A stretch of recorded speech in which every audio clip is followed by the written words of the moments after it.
헤르만 헤세의 시타르타 제2부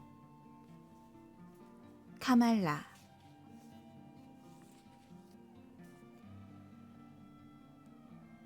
일본에 있는 나의 외사촌 비엘름 군데르트에게 헌정함.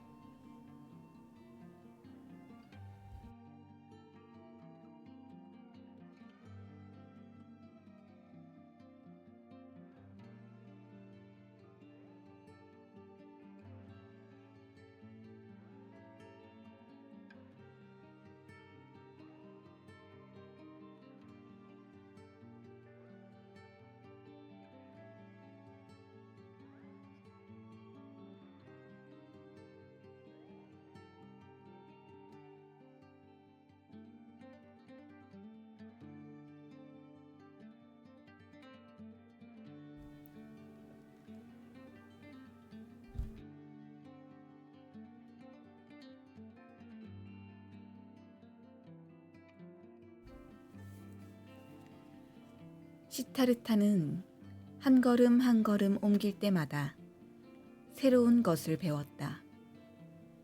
세상은 달라 보였고 그의 마음은 마법에 걸린 듯 매혹되어 있었기 때문이다. 그는 숲이 우거진 산 위로 떠올랐다가 저 멀리 종려나무가 늘어선 강변으로 지는 해를 보았다. 밤에는 하늘에서 질서정연하게 빛나는 별들과 마치 푸른 바다를 떠다니는 조각배처럼 떠있는 초승달을 보았다. 그는 나무, 별, 동물, 구름, 무지개, 바위, 약초, 꽃, 시내와 강, 풀밭에서 반짝이는 아침 이슬, 저 멀리 푸른 빛이 서린 창백한 고산들을 보았다. 새들이 노래하고 벌들이 윙윙거렸으며 벼가 익어가는 들판에서 바람이 나부끼며 청아한 소리를 냈다. 사실 오색 찬란한 이 모든 것은 언제나 그 자리에 있었다. 해와 달은 늘 빛이 바랬으며 강물은 늘 소리내며 흘렀고 벌들은 언제나 윙윙거리며 날아다녔다. 그러나 옛날에는 그 모든 것이 시타르타의 눈에 그저 무상하고 기만적인 베일로만 보였을 뿐이었다. 그는 모든 것을 불신의 눈으로 바라봤고 사유로 꿰뚫리고 폐기되어야 하는 운명을 지닌 것이라고 여겼다. 왜냐하면 본질은 눈에 보이는 것 너머에 있기 때문이며 그 모든 것은 본질적인 것이 아니었기 때문이다. 그러나 이제 자유로워진 그의 눈은 이곳 차 안의 세계에 머물렀고 가시적인 것을 보면서 인식했고 이 세상에서 고향을 찾았으며 본질적인 것을 추구하지 않고 피 안의 세계로 들어가려 하지 않았다. 이처럼 뭔가를 갈구하지 않고 참으로 소박하고 참으로 천진난만하게 세상 있는 그대로 바라보니 이 세상은 아름다웠다. 달과 별이 아름다웠고 강물과 강 기슭, 숲과 바위, 염소와 황금 풍뎅이, 꽃과 나비도 아름다웠다. 이처럼 천진난만한 마음으로, 이처럼 깨달음을 얻고서, 이처럼 주변의 사물에 마음을 열고서, 이처럼 아무 불신도 품지 않고서 만물 속을 걸어다니는 것은 아름답고 기분 좋은 일이었다. 머리로 내리쬐는 햇볕도 다르게 느껴졌고 숯 그늘의 시원함도 예전과 다르게 느껴졌으며 시냇물과 물통의 물맛도 예전과 다르고 호박이나 바나나의 맛도 달랐다. 낮과 밤도 짧아진 듯해서 매 시간이 마치 바다 위 돛담배처럼 보아와 기쁨으로 가득한 돛담배처럼 쏜살같이 지나갔다. 시타르타는 천장이 높고 둥근 숲에서 높은 나뭇가지를 타고 이곳저곳으로 옮겨다니는 원숭이 무리를 보았고 야성적이고 탐욕스럽게 내지르는 소리를 들었다. 시타르타는 순양 한 마리가 암양을 쫓아가 교미하는 모습을 보았다. 또 저녁 시간에 갈대가 우거진 호수에서 강꼬치고기가 작은 물고기들을 사냥하는 것도 보았다. 강꼬치고기 앞에서 작은 물고기들은 잔뜩 겁에 질려 파닥거렸고 반짝이는 비늘을 들여내면서 떼지어 물 위로 튀어올랐다. 난폭한 사냥꾼 민물고기가 일으키는 격렬한 소용돌이에서는 힘과 정열의 기운이 세차게 뿜어져 나왔다. 이 모든 것은 항상 있었는데도 그는 보지 못했다. 그는 거기에 없었던 것이다. 이제 그는 거기에 머무르며 그 일부가 되었다. 그의 눈에 빛과 그림자가 스며들었고 그의 마음에 별과 달이 스며들었다.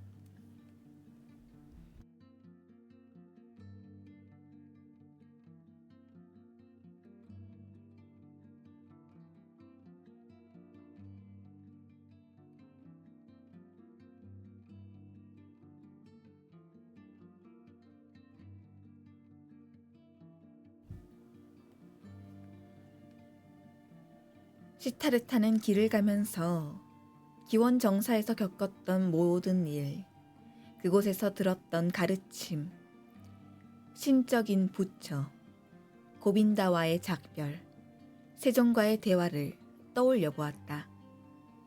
그는 자신이 세존에게 했던 말도 다시금 하나하나 떠올려 보았는데 지금 와서 보니 그때는 제대로 이해하지도 못한 말들을 했음을 깨닫고 깜짝 놀랬다.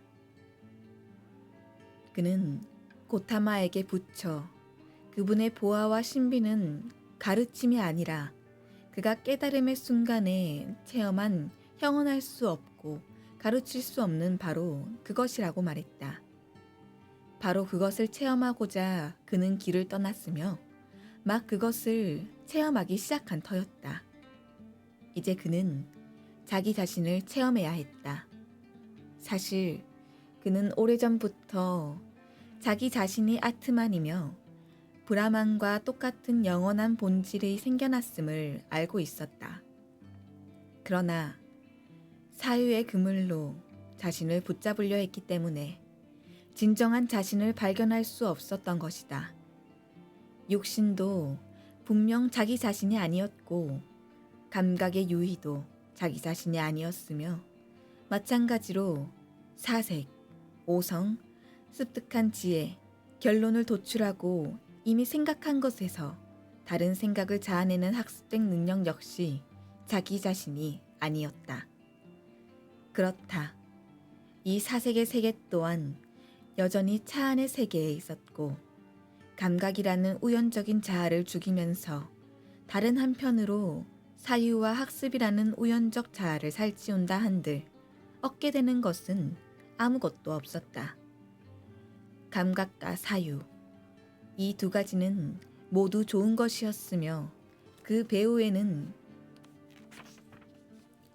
궁극적인 의미가 숨어 있었다. 그러므로 두 가지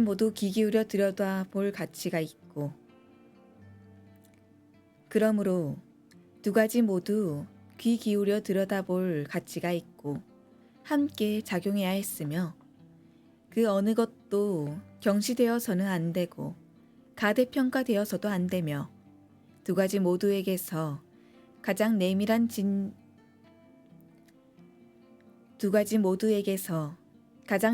진리의 비밀스러운 소리를 들어야 했다.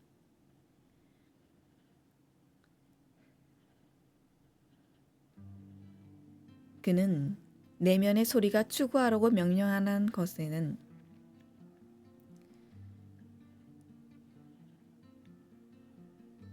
그는 내면의 소리가 추구하라고 명령하는 것 외에는 아무것도 추구하지 않고자 했고, 내면의 소리가 머물라고 한 곳 외에는 어디에도 머물지 않고자 했다. 부처 고타마는 어떻게 일찍이 그렇게나 많은 시간 중에 하필이면 그때 보리수 아래의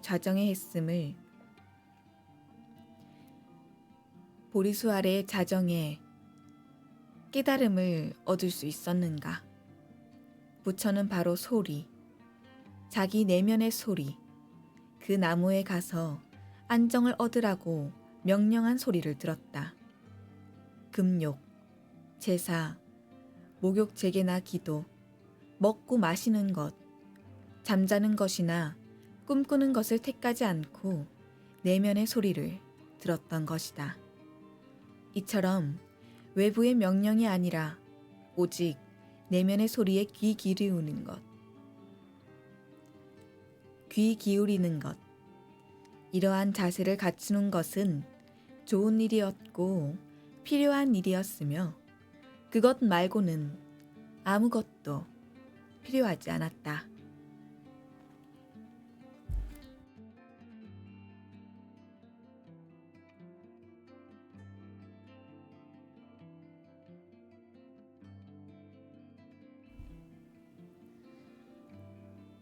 강변에 있는 어느 뱃사공의 초갓집에서 잠을 자던 날 밤, 시타르타는 꿈을 꾸었다. 고빈다가 고행자들이 입는 누런 버비를 거치고 그 앞에 서 있었다.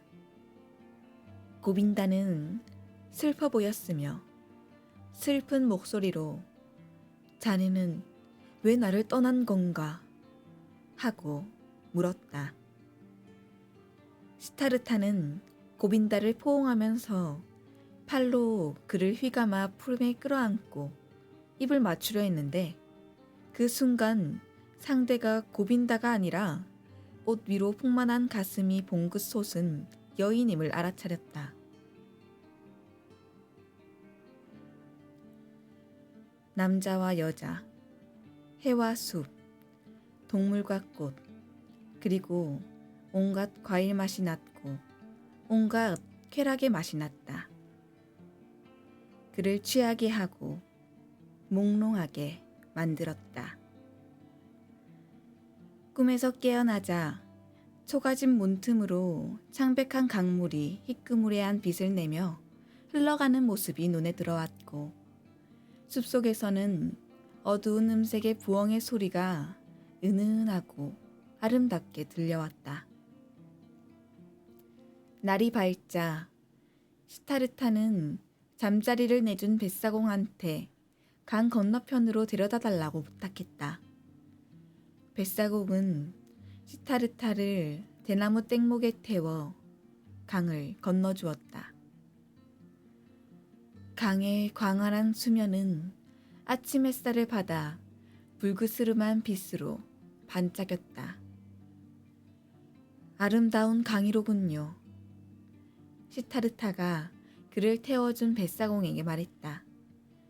그렇습니다. 뱃사공이 말했다. 정말 아름다운 강이죠. 저는 이 강을 그 무엇보다 사랑한답니다. 자주 이 강에 귀 기울이고 자주 이 강의 눈을 들여다보며 늘 이 강으로부터 배움을 얻습니다. 우리는 강으로부터 많은 것을 배울 수 있죠. 정말 고맙습니다. 은인이시여. 강 건너편에 이르자 시타르타가 말했다. 그런데 저는 당신께 고마움을 표할 선물도 없고 드릴 수 있는 뱃삭도 없군요. 저는 고향을 떠난 정처 없는 자, 브라만의 아들이자 사문입니다.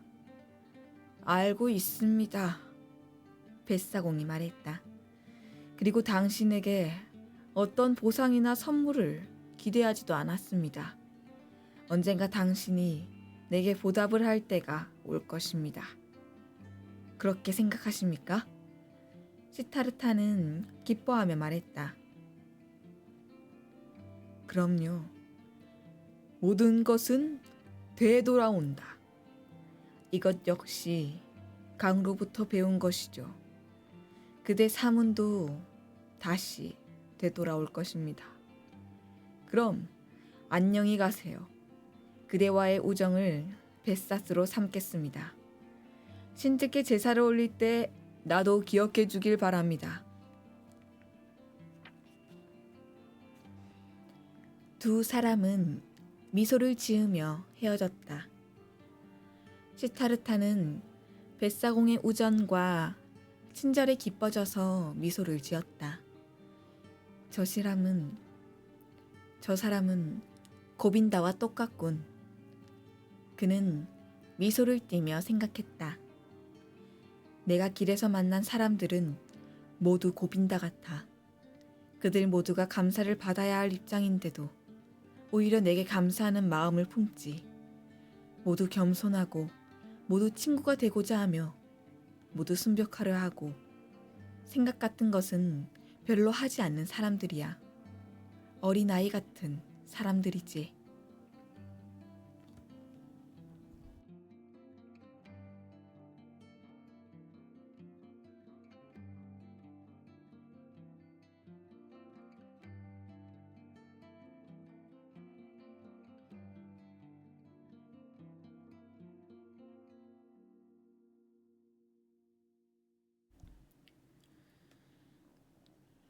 정오 무렵 시타르타는 어느 마을을 지나가게 되었다. 토담집들 앞으로 난 골목에서 아이들이 뒹굴며 놀고 있었는데 호박씨나 조개 껍질을 갖고 놀기도 하고 소리를 지르며 서로 옥신각신하기도 했다. 그러던 아이들은 낯선 사문을 보고는 겁을 집어먹고 다들 도망쳐 버렸다. 길은 마을 끝에서 개울을 가로질러 나 있었는데 개울가에 젊은 아낙 하나가 무릎을 꿇고 앉아 빨래를 하고 있었다. 시타르타가 인사를 건네자 여인은 미소를 띤 채 고개를 들어 그를 올려다보았다.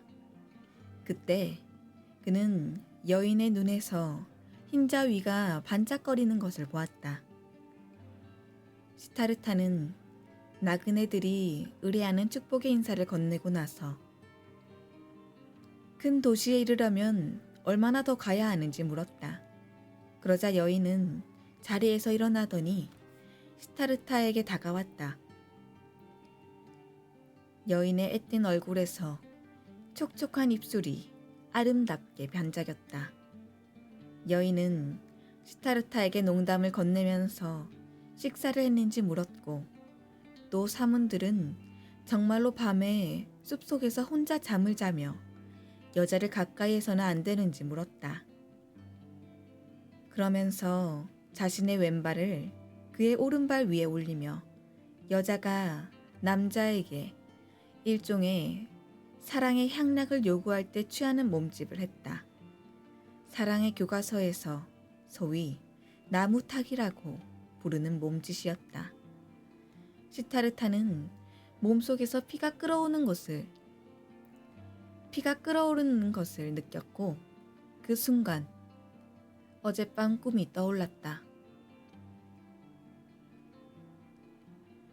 여인 쪽으로 약간 허리를 굽히고는 갈색은 띤 그녀의 젖꼭지에 입을 맞추었다. 고개를 들자 여인의 얼굴은 욕망으로 가득한 미소를 흘리고 있었고 가느다랗게 뜬 두 눈은 욕정에 젖어 애원하는 듯 보였다. 시타르타 역시 갈망을 느꼈고 성욕의 원천이 꿈틀거리는 것을 느꼈다. 그러나 그는 그때까지 한 번도 여자를 접해본 적이 없었기에 두 손은 벌써 그녀를 붙잡을 준비가 되어 있었음에도 한순간 머뭇거리고 말았다. 그리고 그 순간 그는 안 돼! 라고 말하는 내면의 소리를 듣고 깜짝 놀라 전율했다.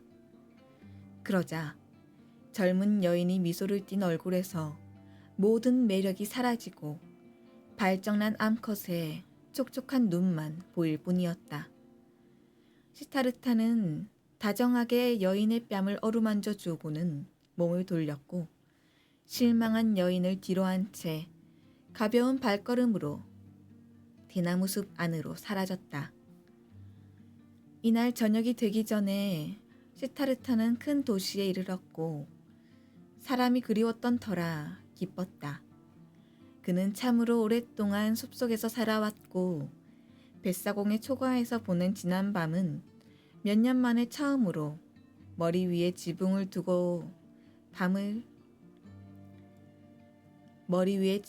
두고서 잠을 잔 밤이었다.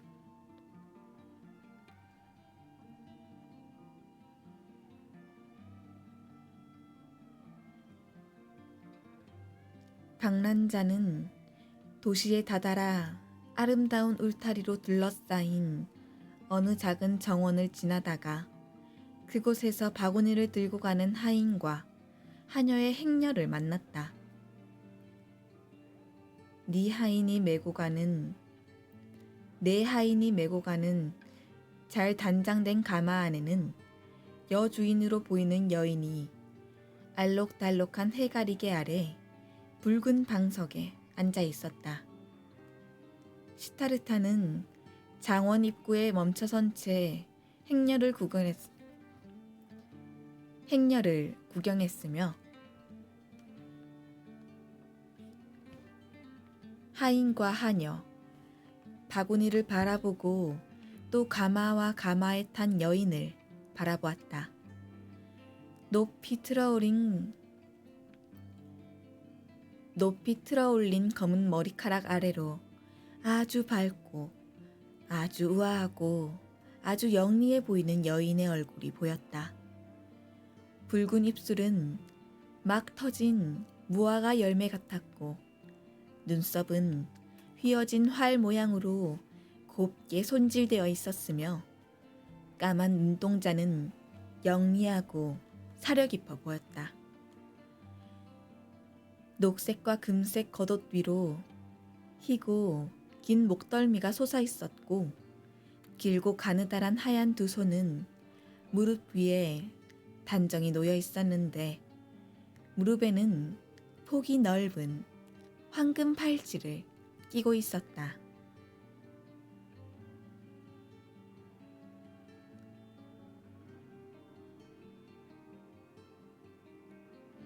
시타르타는 무척이나 아름다운 여인의 모습을 보자 가슴에 기쁨이 차오르는 것을 느꼈다.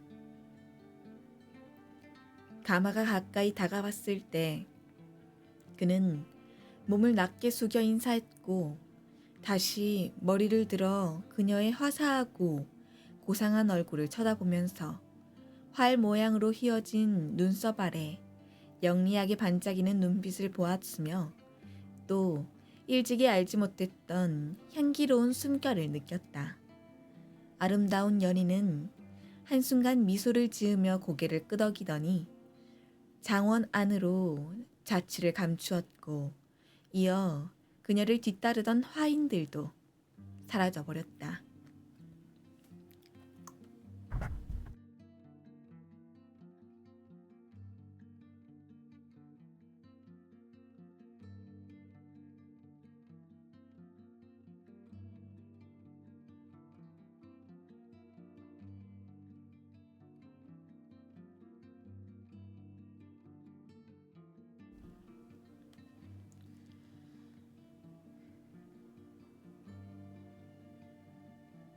나는 좋은 징조와 함께 이 도시에 들어섰구나. 시타르타는 생각했다. 그는 곧바로 장원으로 들어가고 싶은 충동을 느꼈으나 잠시 스스로를 돌아보았고 그제서야 입구에 서 있는 자신의 모습을 하인들과 하녀들이 어떤 눈초리로 쳐다보든지 떠올랐다. 그 눈빛은 경멸의 눈초리, 불신의 눈초리, 거절의 눈초리였다. 나는 아직 사문이다. 그가 생각했다. 나는 여전히 고행자고 탁바라는 거지에 불과해. 이런 꼴을 하고 있어서는 곤란하지. 이래서는 장원에 들어갈 수 없어. 그런 생각을 하자 그는 웃음이 났다. 시타르타는 길을 걸어오는 사람에게 장원과 여인의 이름에 대해 물어보았고 그 장원이 카말라라는 유명한 고급 창부의 정원이며 이 장원 말고도 도시에 그녀의 저택이 하나 더 있다는 사실을 알게 되었다. 그러고서 시타르타는 도시로 들어섰다. 그에게는 하나의 목표가 생겼다.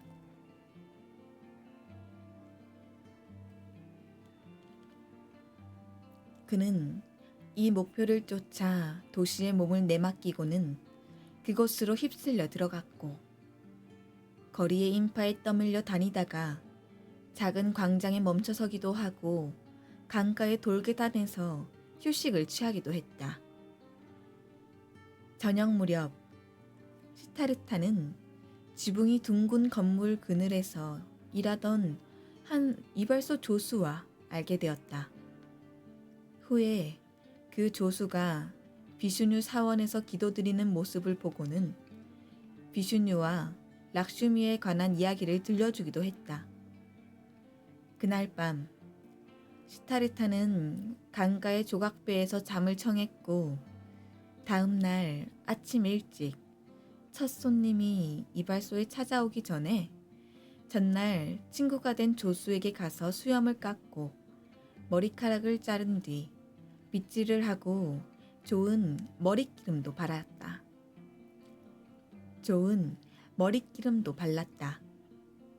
그러고 나서 강으로 가 목욕을 했다. 늦은 오후 아름다운 카밀라가 가마를 타고 다시 그녀의 정원으로 이르렀을 때 시타르타는 장원 입구에 서 있다가 고개 숙여 인사했고 그녀의 답례 인사를 받았다. 그는 행렬 맨 뒤에 있는 하인을 불러 세우고는 여주인에게 젊은 브라만이 간절히 대화를 나누고 싶어 한다는 말을 전해달라고 부탁했다. 잠시 후 하인이 되돌아와서 기다리던 그에게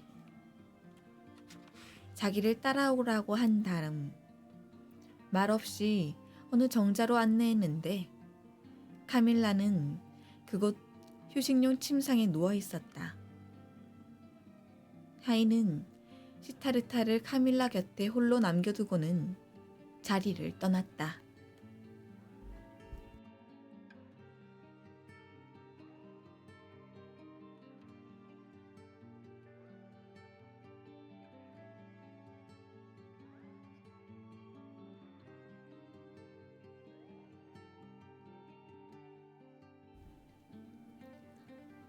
당신은 어제 바깥에 서 있다가 내게 인사하지 않았나요? 카말라가 물었다. 그렇습니다. 어제 당신을 보았고 인사도 했지요. 하지만 어제는 수염도 깎지 않았고 머리카락도 긴데다 먼지투성이었던 것 같은데요. 당신은 훌륭하게 관찰하고 모든 것을 제대로 보셨군요. 당신이 어제 본 사람은 시타르타, 브라만의 아들로 사문이 되려고 고향을 떠나 3년 동안 사문으로 살았던 인물입니다. 하지만 나는 이제 사문의 길을 떠나 이 도시로 왔고 도시에 들어서기 직전에 처음 만난 사람이 바로 당신이었어요. 카말라요, 당신을 찾아온 것은 바로 이 말을 하기 위해서입니다. 당신은 시타르타가 눈을 내리까지 않고 말을 거는 첫 여인입니다. 앞으로는 행여 아름다운 연인을 만난다 해도 결코 눈을 내리까지 않을 것입니다.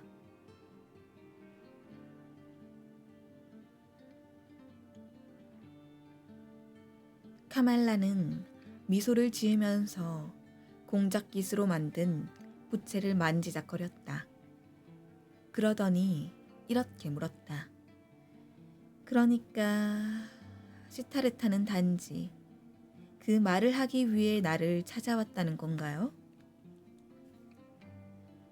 당신에게 이 말을 하기 위해, 또 당신이 참으로 아름다운 것에 대해 감사드리기 위해 왔습니다.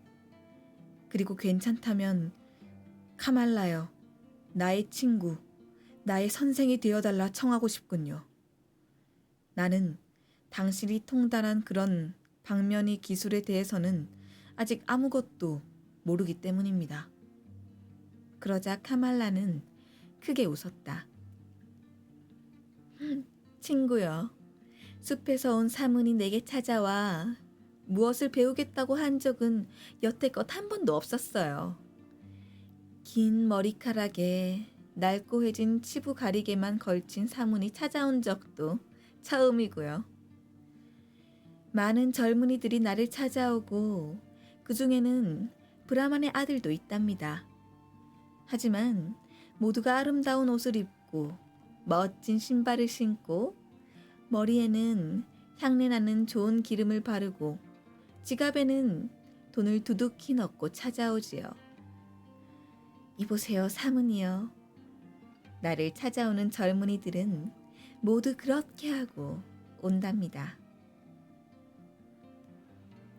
시타르타가 말했다. 나는 벌써 당신에게 배우기 시작했습니다. 어제도 벌써 배운 바가 있었지요. 나는 수염을 깎았고 머리도 빗질을 한 다음 이렇게 기름까지 발랐습니다. 훌륭한 이여, 내게는 이제 부족한 것이 별로 없습니다. 멋진 옷, 멋진 신발, 지갑 속에 돈이 없을 뿐이지요. 들어보세요. 시타르타는 그런 사소한 것보다 훨씬 어려운 목표들을 정하고 이루어냈습니다. 그러니까 어제 마음먹은 일, 즉 당신의 친구가 되고 당신에게 사랑의 기쁨을 배우겠다고 결심한 일을 이루어내지 못할 이유가 뭐가 있을까요? 당신은 내가 잘 배우는 사람이라는 걸 알게 될 겁니다, 카밀라요. 나는 당신이 내게 가르쳐줘야 하는 것보다 더 어려운 것들을 배워왔기 때문이지요. 그런데 머리에 기름은 발랐지만 옷도 없고 신발도 없고 돈도 없는 이 시타르타를 당신 마음에 차지 않는다는 말씀인가요? 카말라는 웃음을 터뜨리며 소리쳤다. 그래요, 사랑스러운 분. 그런 모습의 손님은 아직 마음에 차지 않아요. 내 마음에 들려면 옷, 그것도 멋진 옷을 입어야 하고 신발, 그것도 멋진 신발을 신어야 하며 지갑에 돈을 두둑히 채워야 하고 카말라에게 줄 선물을 가져와야 해요. 숲에서 온 사문이여, 이제 아시겠어요? 내 말을 잘 새겨 들었나요? 잘 새겨 들었습니다. 시타르타가 소리쳤다. 이렇게 어여쁜 입에서 나오는 말을 어찌 명심하지 않을 수 있겠습니까? 그대의 입술은 방금 터진 무화과 열매 같군요, 카말라. 나의 입술도 역시 붉고 신선하니 당신 입술에 잘 어울릴 겁니다. 당신도 곧 알게 될 테지요. 그런데 아름다운 카말라요. 당신은 사랑하는 법을 배우고자 숲에서 온 사문이 전혀 두렵지 않습니까? 내가 왜 사문을 두려워하겠어요? 그것도 자카의 무리에서 빠져나왔고 여자라고는 전혀 알지 못하는 숲에서 온 어리숙한 사문을? 오, 당신 앞에 있는 사문은 강하고 아무것도 두려워하지 않습니다. 이 사람은 당신을 굴복시킬 수도 있어요. 아름다운 여인이여. 이 사람은 당신이 지닌 것을 강탈할 수도 있지요. 당신에게 고통을 줄 수도 있을 겁니다. 그렇지 않아요, 사문이여. 나는 그런 것들은 두렵지 않아요. 혹시 사문이나 브라만 중에 다른 누군가가 와서 자기를 압도하고 자신의 학식, 자신의 신앙심,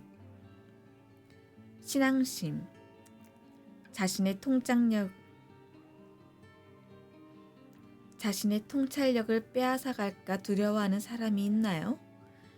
그렇지 않겠죠. 그 까닭은 그러한 것들이 이미 그 사람에게 속해 있기 때문이에요. 그런 사람은 자신이 주고 싶은 것만 내어주고 또 주고 싶은 사람에게만 내어주는 법이죠. 그래요. 카말라도 그렇고 카말라가 가진 사랑의 기쁨도 마찬가지랍니다. 카말라의 입술은 아름답고 붉어요. 하지만 카말라의 뜻을 거스르고 강제로 입맞추려 한다면 당신은 그렇게 많은 감미로움을 줄 수 있는 그 입에서 단 한 방울의 감미로움도 얻지 못할 거예요. 당신은 잘 배우는 분이니 시타르타, 이것도 배우도록 하세요. 사랑이란 애원에서 얻을 수도, 돈으로 살 수도, 선물로 받을 수도, 길거리에서 발견할 수도 있어요. 하지만 강탈할 수는 없답니다. 당신은 잘못된 길을 생각해낸 거예요. 아니, 당신같이 아름다운 젊은이가 그런 잘못된 방식으로 사랑을 취하려 한다면 참으로 유감스러운 일일 테죠.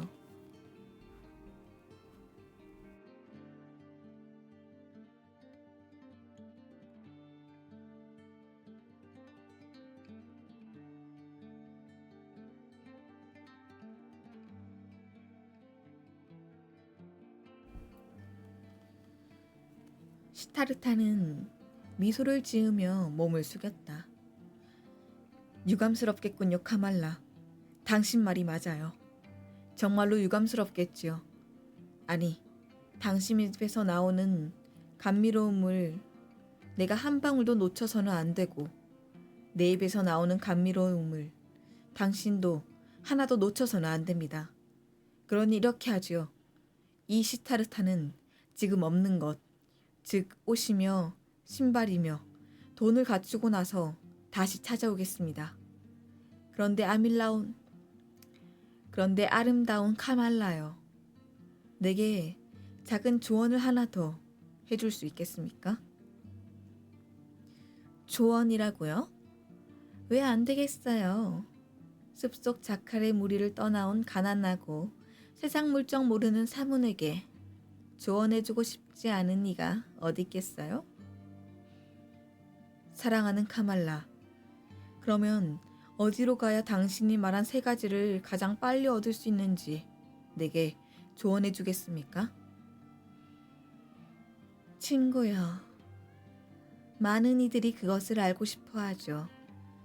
당신은 그동안 배운 것을 행하고 그 대가로 돈과 옷과 신발을 얻어야 해요. 가난한 사람은 다른 방식으로는 돈을 구할 수 없지요.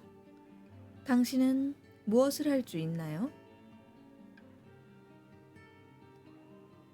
나는 사색을 할 줄 압니다. 나는 기다릴 줄 압니다. 나는 단식할 줄 압니다. 다른 것은요? 아무것도 없군요. 그렇지만 나는 시도 쓸 줄 압니다. 나는 시도 쓸 줄 압니다. 내가 시 한 편을 지으면 그 대가로 내게 입맞춤을 한번 해주겠습니까? 당신의 시가 내 마음에 들면 그렇게 하죠. 그 시의 제목은 뭔가요? 시타르타는 잠시 곰곰이 생각하더니 이런 시를 읊었다. 아름다운 카말라가 녹음이 우거진 자신의 장원에 들어서는데 장원 입구에 갈색으로 그은 사문이 서 있네.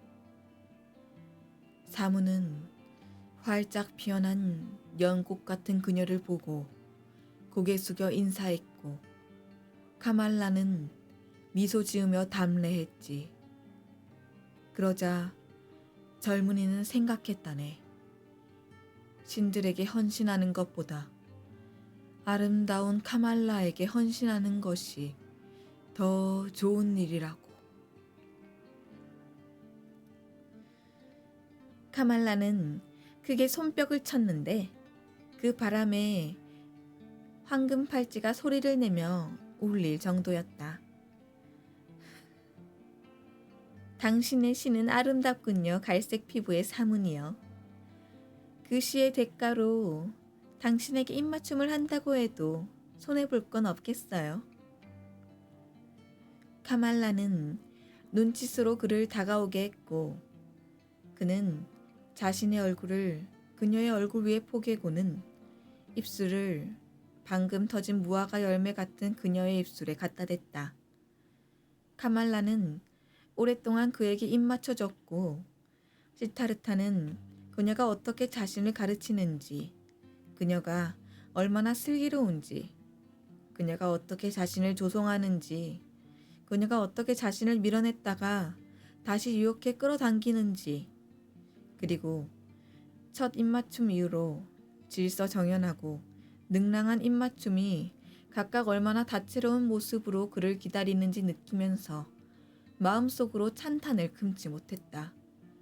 그는 숨을 깊이 내쉬면서 그 자리에 섰고 그 순간 풍성한 지식과 배울 가치가 있는 무수한 것들이 눈앞에 펼쳐지는 것을 보고는 어린아이처럼 놀라워했다. 당신의 시는 참으로 아름다워요. 카말라가 소리쳤다. 내가 부자라면 그 시의 대가로 당신에게 그 말을 줄 거예요. 그러나 시로는 당신이 필요로 하는 만큼 많은 돈을 벌기 어려울 것 같네요. 카말라의 친구가 되려면 많은 돈이 필요하거든요. 당신의 입맞춤은 정말 감미로워요, 카말라. 시타르타가 더듬거리며 말했다. 그럼요. 입맞춤은 내가 할 수 있는 일이죠. 그 덕에 내게는 옷도, 신발도, 팔찌도, 그리고 온갖 좋은 것들이 부족하지 않아요. 그런데 당신은 어떻게 할 건가요? 사색하고 단식하고 시를 짓는 것 말고는 할 줄 아는 게 없나요? 나는 제의의 노래를 부를 수 있어요. 시타르타가 말했다. 하지만 그런 노래들은 다시는 부르지 않을 겁니다. 주문도 외울 수 있지만 이제는 외지 않을 생각이에요. 나는 또 경전들도 읽었고. 잠깐만요. 카말라가 시타르타의 말을 가로막았다. 당신은 글을 읽을 줄 아나요? 그리고 글을 쓸 수도 있나요?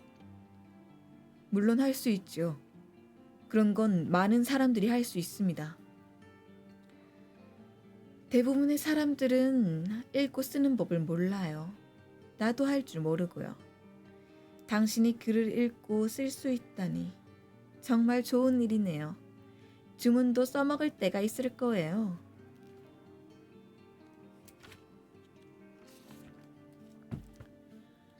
바로 그 순간 하녀 하나가 뛰어오더니 여주인에게 귓속말로 정가를 쏟아겼다.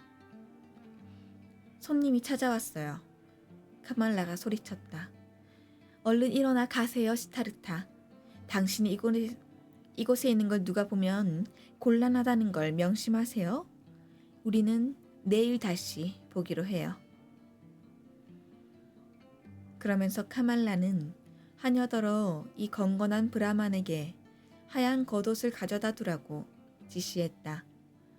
시타르타는 영문도 모른 채 하녀에게 이끌려 이리저리 돌고 돌아서 정자가 있는 곳으로 갔고 거기서 거기서 겉옷을 선사받고는 우거진 숲풀 속으로 인도되었다. 그리고 가능하면 누구의 눈에도 띄지 않고 그 장원에서 떠나달라는 간절한 당부를 받았다. 그는 기분이 좋아져서 하녀의 말에 따랐다. 익숙한 숨이었으므로 그는 아무 소리도 내지 않고 장원에서 빠져나와 울타리를 넘었다. 그리고 만족스러운 기분으로 둘둘만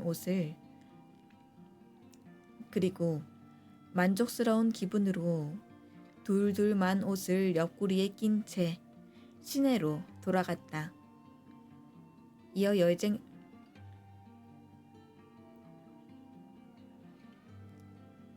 이어 여행자들이 묵는 한 여인숙 대문에 서서 말없이 먹을 것을 청했고 말없이 떡 한 조각을 받아들였다. 그러면서 내일부터는 그 누구에게도 먹을 것을 청하지 않겠다고 다짐했다.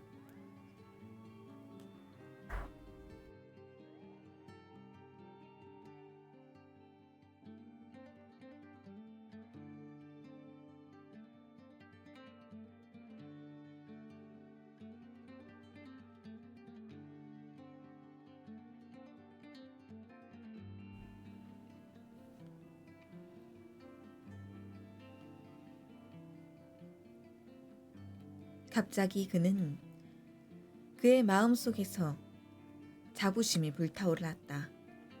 그는 더 이상 사문이 아니었고 그것은 더 이상 그에게 어울리는 일이 아니었다.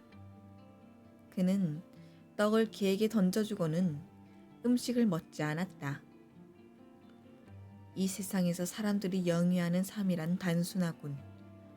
시타르타는 생각을 했다. 아무 어려움이 없어. 내가 사문이었을 때는 모든 것이 어렵고 모든 것이 힘겨웠으며 모든 일에 희망이 없었지. 지금 모든 것이 쉬워졌어. 카말라가 내게 가르쳐준 입맞춤만큼이나 모든 일이 쉬워. 나는 옷과 돈이 필요할 뿐 그 외에는 어떤 것도 필요하지 않다. 이는 작고 가까운 목표라 잠을 방해받을 일도 없어. 시타르타는 이미 오래전 시내에 있는 카말라의 저택을 파악해 두었던 터라 다음 날 그곳으로 찾아갔다. 일이 잘 풀리고 있어요. 카말라가 그를 향해 소리쳤다. 카마스반미가 당신의 집에서 당신을 기다리고 있어요.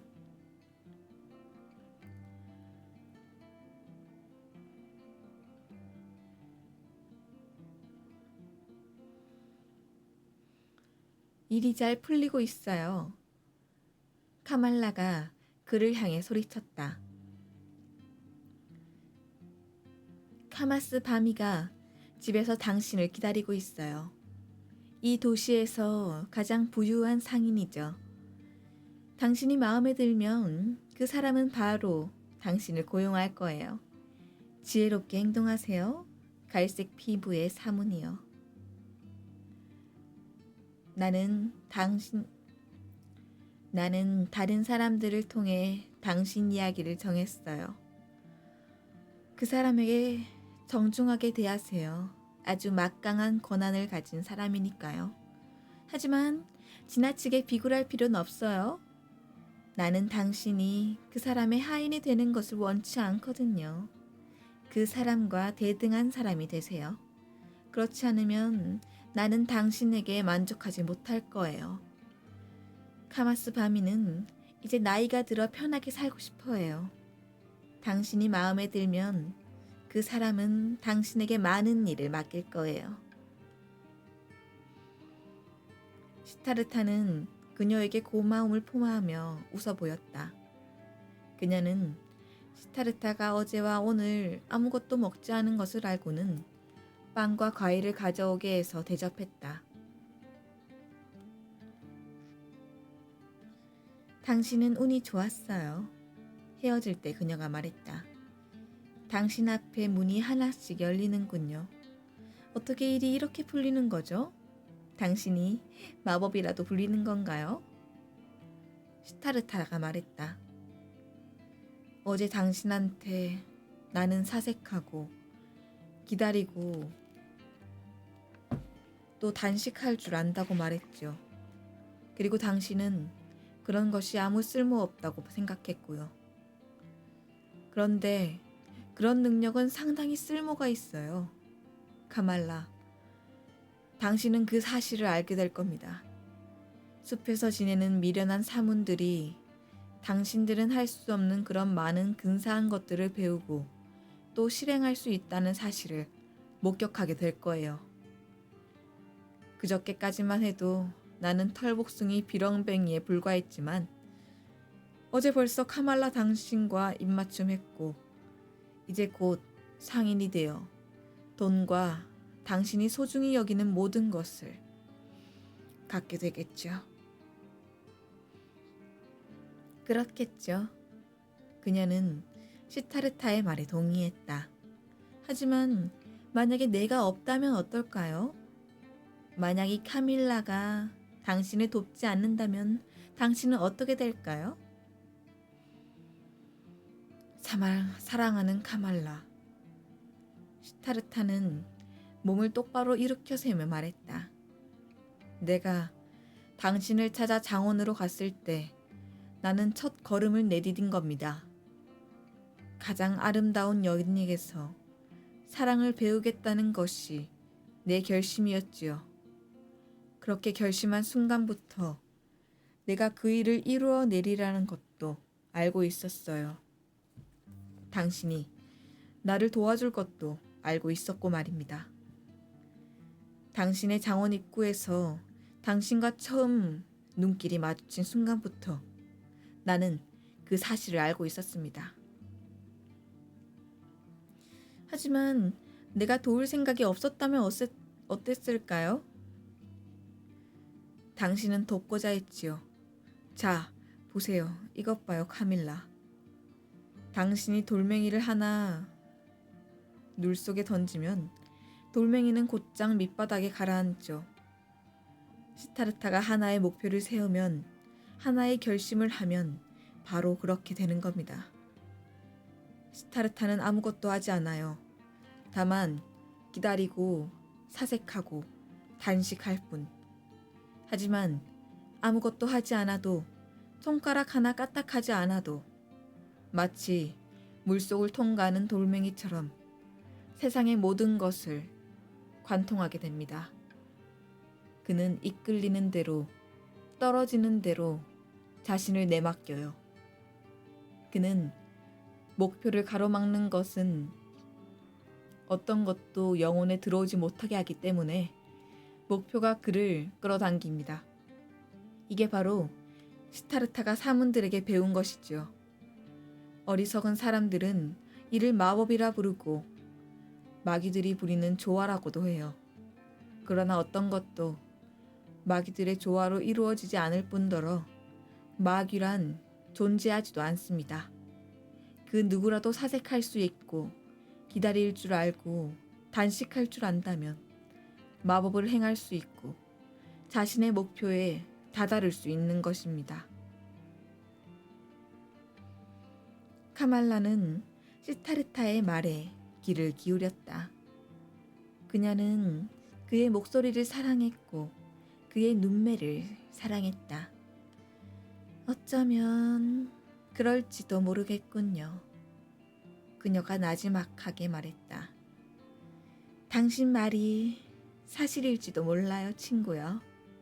하지만 어쩌면 시타르타가 근사한 남자라서 여인들의 그의 눈길에 마음에 들어해서 행운이 찾아오는 건지도 모르죠.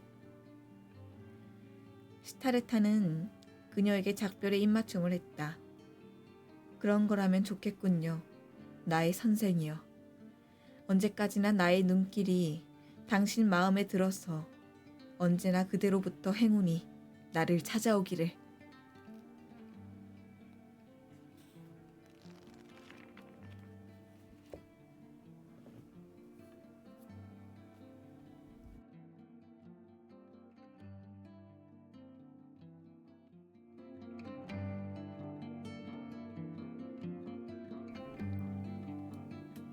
헤르만 헤세의 시타르타 제2부 카말라를 읽어드렸습니다. 오늘도 들어주셔서 정말 감사합니다.